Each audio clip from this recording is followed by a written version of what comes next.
please rise for the pledge. I Pledge allegiance to the flag of the United States of America and to the republic for which it stands, one nation, under God, indivisible, with liberty and justice for all.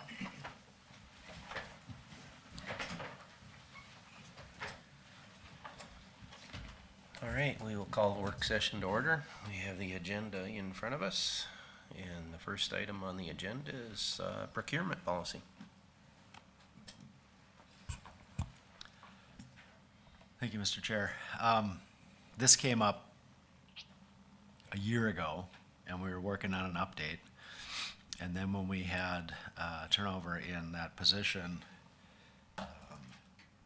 we kind of let it go because I really wanted the new auditor to have ownership of this policy. And I invited Marie to come to the meeting. I don't know if she's going to be able to get away or not. But the Friday morning's public safety meeting, it became apparent that different department managers are working under different expectations or different versions of the procurement policy. So I just wanted to note that I believe it was 2019 that the amounts in the state statute for uniform municipal contracting law were updated. Prior to 2019, it was $100,000 that required a competitive bid. Now it's $175,000.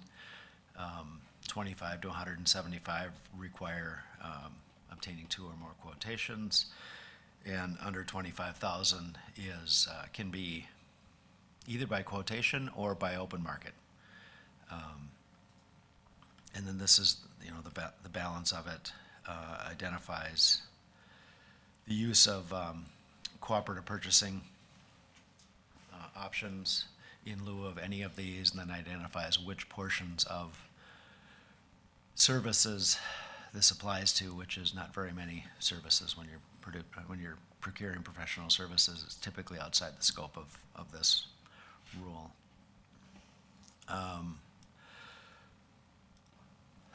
The 2017 policy is outdated because it still refers to the values that were, we can always be more strict than the state statute, but we can't be less strict, right? So we don't have to change this because the statute changed. This would still be safer than the statute.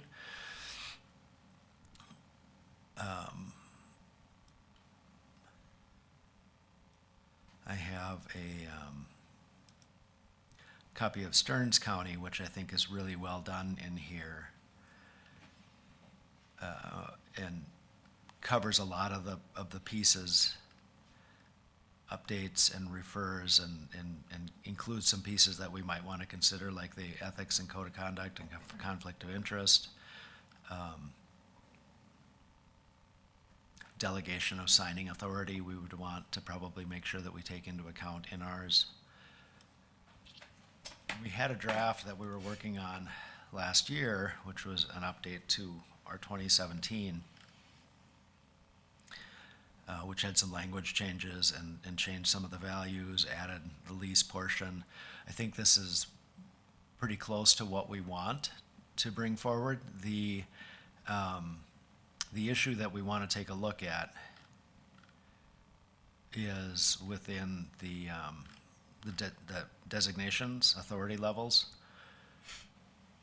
and that would be this piece right down here. I can't quite make that highlight, can I? Maybe I can.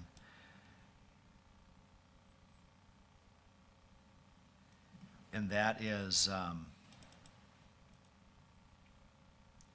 what is the amount of authority that department managers are going to have relative to budgeted versus non-budgeted items. I think it came up on Friday that Josh was looking at something that was $2,800. And everybody else was working with at least a $5,000 limit, and he was working with a $2,500 limit. So the time to bring it up is now, when there's a lot of confusion, to try to clarify that.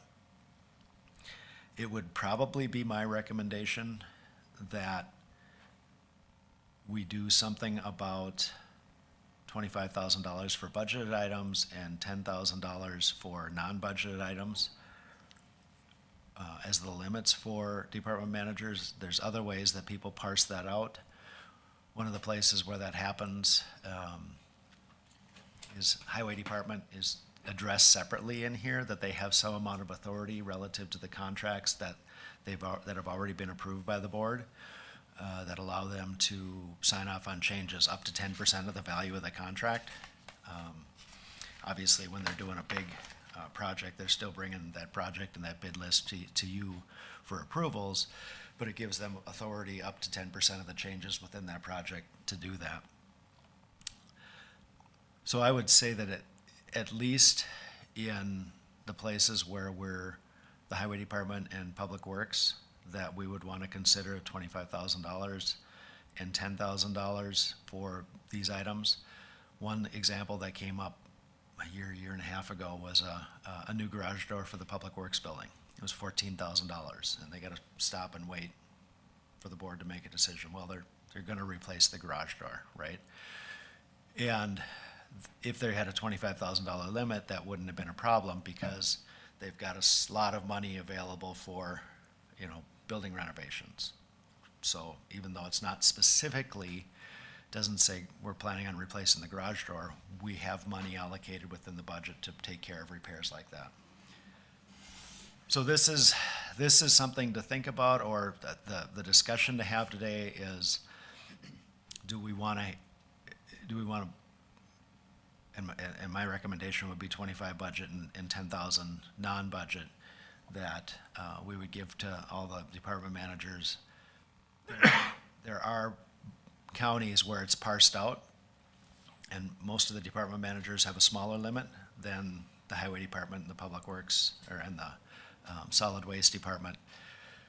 If something breaks at Solid Waste, you have to fix it. If something breaks at Public Works, you have to fix it. So that's the crux of this. The rest of it is really related to statutory changes and just updating a policy that's been updated.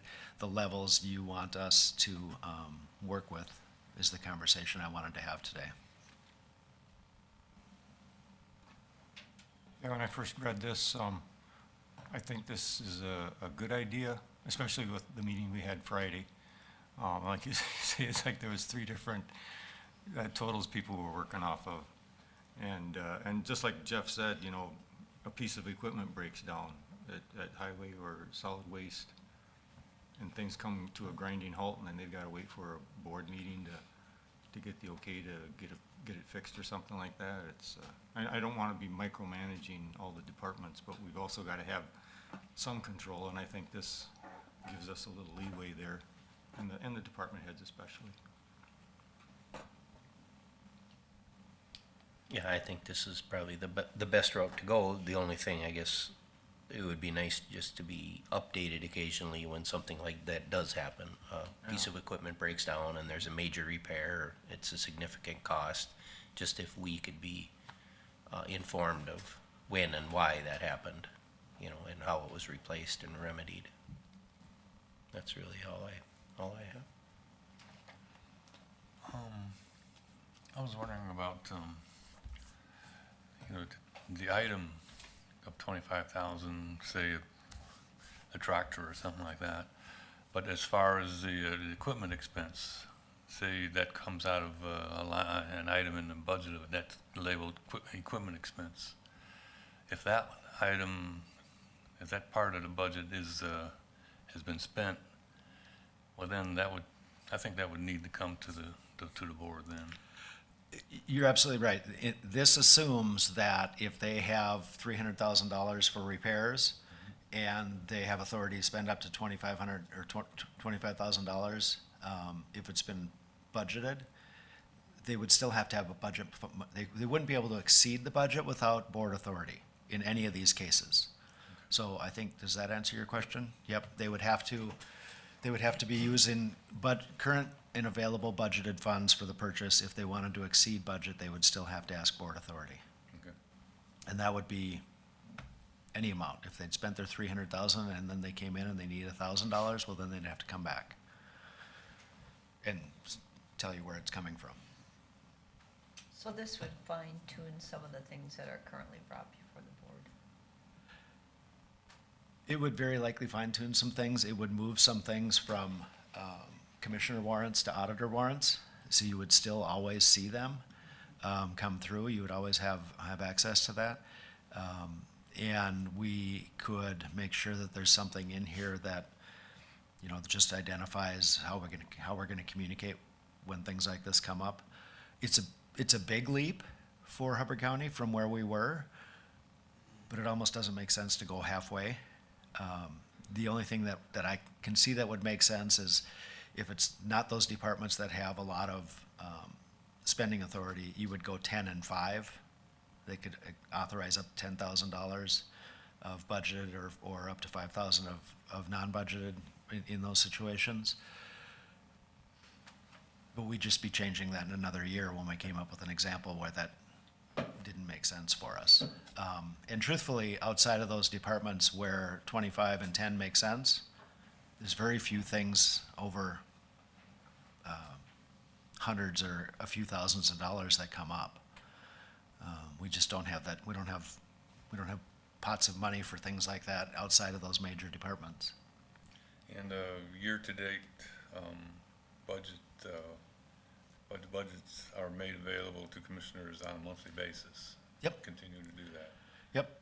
Yep. Are you guys finding it, well, two things that Oh, we yeah, want to do. I know You're we're finding the fine. financial reports on the SharePoint site, and our intention is to change some of the reports that we're including and update some of those reports.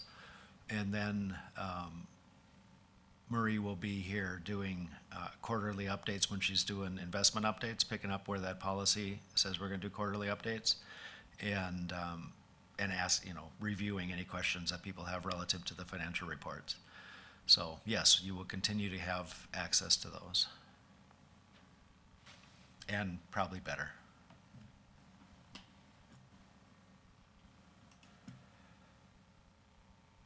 So we'll review this one more time, the way that it is, update it, check it against, I don't think anything in the statute has changed. There's some language changes in 2019 is where the value shifted. And I know that there were some, if I go back up to it, I can actually tell you. Because they always do this at the bottom of.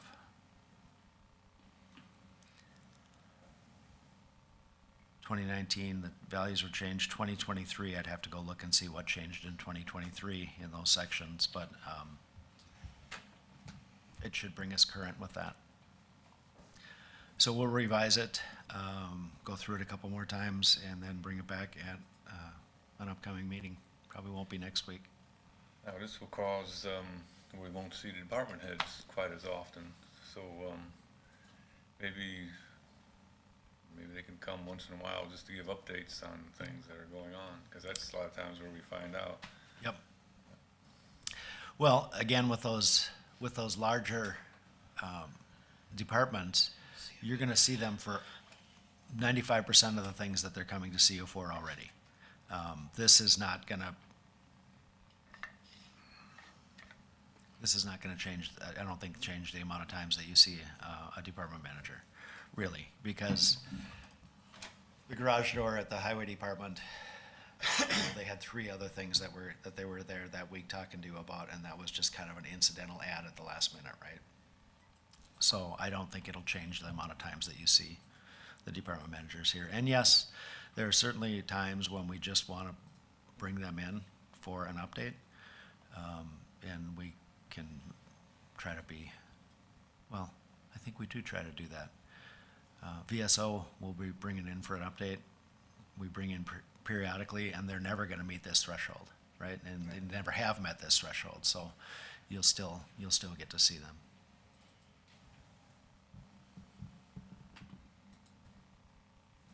Okay, anything else? All right, we'll move on to the budget update. So there's a little miscommunication between Brian and Michael and Nancy, and I got their updated budget, but I didn't get the detail that I asked for. So Michael and I are gonna meet after this meeting, we'll bring it to you next meeting. And the items that I had asked for.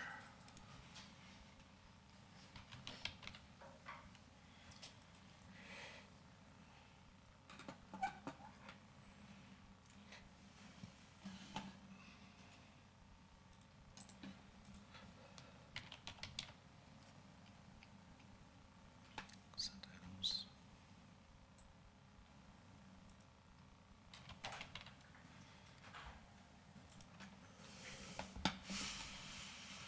We're, with the shift in staffing, show how that affects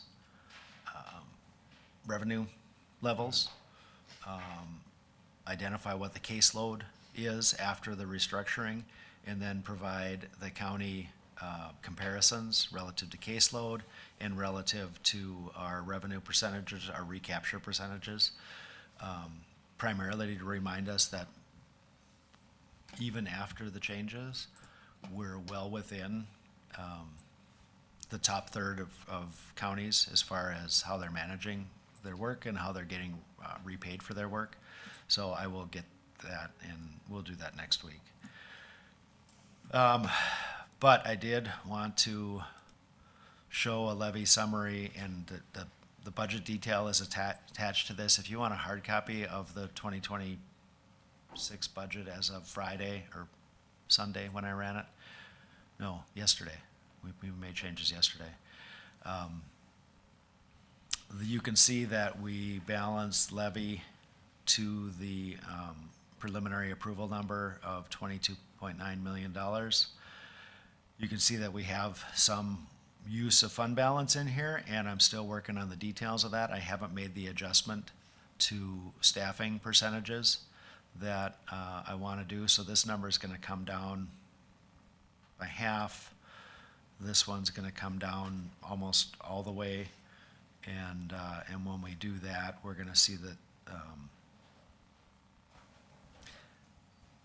and there's still some wiggle room in here, so it's not as bad as it looks like it is, and I think it's workable this way. I'm still working out like some of the details, but I think if we budget at 97 or 98% of our staffing by our schedules, assuming everybody's here and we have no vacancies throughout the year. So when we know we have vacancies, that's how we can budget, take a little bit off the top. This number in human services was balanced, and then when they updated, they reverted back to 100% staffing. So when they revert back to 98% staffing, this number is going to go away. This number is going to go down by about $600,000. And then there's some elements that I think we can modify further. So just the two changes relative to budgeting for the gap of vacancies that we typically have are going to make this look much better. When Highway does this, they are intentionally doing that. What they're doing is they're taking on some projects that they're funding from dedicated sources. So this is not a problem. It's these two that will be adjusted, and the number that I'm showing is somewhere between $550,000 and $750,000 that will come off the top of that. So this is workable the way that it is. I made some adjustments to revenue expectations. I increased some in the 201 Sheriff's Department. We made some adjustments to our investment returns. We didn't push that too far because we can't look too far down the road with interest levels, but we think that we're in a good place to be able to carry that forward. And then we're just gonna have to live with the fact that we may be showing $500,000 or $600,000 worth of use of fund balance, and ask people to be cautious when they're spending money. And I think we'll end up clearing it. You'll remember before I got here that we always budgeted extra, right? And then we ended up, so it showed that we were gonna spend fund balance, and then we didn't. We ended up returning fund balance, which was good because the county fund balances are in good shape. We're budgeting a lot closer to the line now than we were before, and that's intentional. But I still think that there's a little bit of float in there. I would guess if we use any fund balance, in the general fund, it will be less than $400,000 or $500,000, which we have capacity for. So when you get this updated, Jeff, will you get us Yep. the historical record of the fund balance too? Yes, yep, yep. And our goal for this is still at 5.7, correct? Was that what you asked for, Tom, was 5.7? We're at 7% right now. Yeah, but I thought we wanted to get it down below. Was it you that said you wanted, or was it Dave? David, yeah. But I went along with it though. Okay. I'd love to be, but Yeah. it's probably gonna Well, make it it would be nice. Okay. without really affecting I thought fund we balance. had talked about that, okay? Yeah. We likely had conversations about that. That would be difficult. Anything lower than 7% is an intentional use of fund balance. And that's your discretion. I'll show you the history of where we're at with fund balance and what we have available. But I can guarantee anything lower than 7% will be a use of fund balance. Yeah. And we know we don't have room in social services to be doing that because we're already Right. below where we should be. And we want to keep our fund balance healthy. As far as staffing levels, is it correct that public safety is 100% staffed now? As far as Public I thought that's safety what is Corey said. fully staffed on both sides, on the licensed and the non-licensed, with the exception of, I think we have one position posted. And it may only be a part-time one, but yes. In our negotiation meetings, last time they just talked about the fact that two training officers are off of training and on full duty. Okay. So we have a full complement of licensed staff. I will honestly just share something I got from, And then then these changes in human services with the staffing, I just hope they're not gonna be short personnel, Yeah. even next year. yeah. You know, are they gonna come back and ask, oh, we need to replace those now because the need is there? Yep. I just don't wanna get out of balance in any department. We are taking the minimalist road on that, which,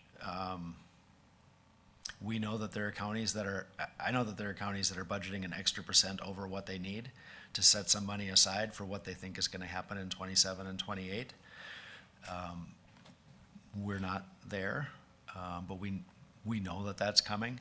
This is from Scott. We are fully staffed, and that should help reduce some overtime for next year, but he already budgeted accordingly. I still think if they're fully staffed, that that's part of where we're gonna come in comfortably. And I'll bring fund balances. And I was just working on a spreadsheet that showed budgeted wages for the year for the organization versus actual wages. And if you look at that, you can see that over the past 5 years, there's room to, we're at 95 to 101% over the past 5 years, with an average of about 97% of budget. Well, 3% on $23 million is about $850,000, right? That's an amount of money that I'm gonna use to show this balancing, and it'll work, and it'll show the use of $400,000 or $500,000, and then there's other things that we may or may not spend, that will get us close to that. But that would be my estimate, if we pass a budget similar to what we have now, would be an actual use of about $400,000 or $500,000 worth of fund balance in general fund. And hopefully none in human services, and that has everything to do with out-of-home placements and mental health placements, which are the things can't we have a hard control, time yeah. controlling for.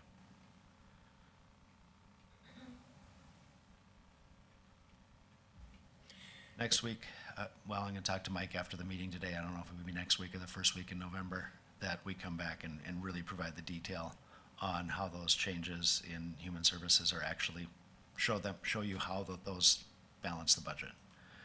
Probably actually be the first week in November, because both Mike and I are out Thursday, Friday this week. We're gonna meet this afternoon, in which time I can show him what I specifically want, but it's only fair to give him a week or two to work on it. Okay, any further discussion? All right, anything else you need to update us on?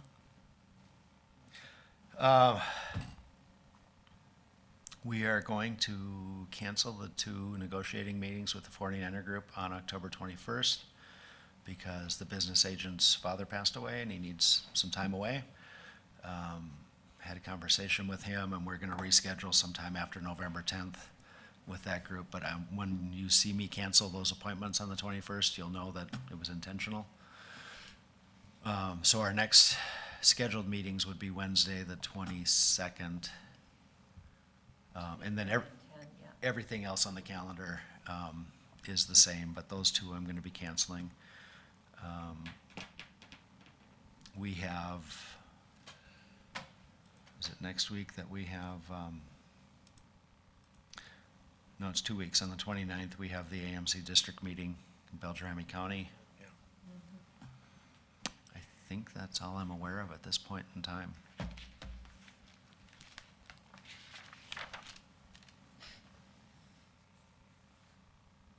Yeah, there's the MinDOT open house in LaPorte today from 4 to 6. Oh, and I can't make the meeting on the 23rd, and I'm gonna be out of town for, Okay, about the road, otherwise I would attend. okay. We- I was Cor- hoping to Cor- go to LaPorte tonight. Okay, all right. Corey and I are meeting with members of the Itasca Tour Club on the 23rd out at Deep Lake Park to talk about what setting ski treks look like this year out there. So I think that the progress that we've had a chance to make is going to turn into a solid use of that space as early as this year. And he is talking about a soft opening sometime in November. Basically meaning we'll just open the gate and let people use it as public land after we post the signs that say no hunting and no motorized vehicles within certain areas. Are you gonna put a, sign at the entrance then? So people know where to turn in? We will probably not get that done. That's part of this phase 1. So the sign for the park will go up next year when we do the road. We could think about something temporary. Yeah. Okay. Yeah, they could maybe have something made, the highway department could have something made and Yep. placed on the highway Yep. from each direction, just with an If we're arrow gonna, at the yeah, if we're gonna entrance. do the standard like park designation or park directional signs, we could do those ahead of time. And they wouldn't necessarily be the monument sign that we're talking Yeah. about that says Deep Lake Park. But we could work with the highway to set up the road signs that would identify the resource. Typically, those are blue or with red brown. lettering? Brown. Brown? Brown, yeah. Brown? The recreation was brown. Okay. It only takes a couple weeks to get the sign once they figure out what they want on it, so. I will send a Then message. placement before it freezes, which who Or right knows when now. that'll happen. But otherwise, that's what I have. Okay, is there anything else up for discussion? All right, we will adjourn.